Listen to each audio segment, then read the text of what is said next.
ఒక కాకి సమస్య అయితే అనేక కాకులు వస్తాయి. ఒక సింహానికి సమస్య అయితే అనేక సింహాలు వస్తాయి. ఒక జంతువు సమస్య అయితే అనేక జంతువులు వస్తాయి.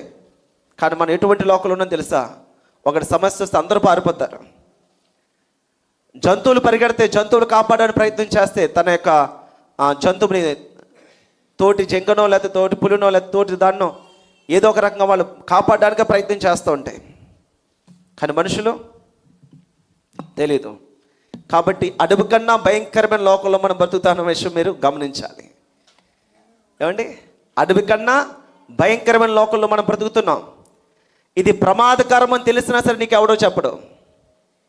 వాడు అడిగితే, వాడు వస్తే, నన్ను సహాయం చేస్తే, నేను చెప్పినట్టు వింటే, వీడికి నాకు బెనిఫిట్ ఏదైనా ఉంటే, ఇవన్నీ కారణాలు ఉంటాయి.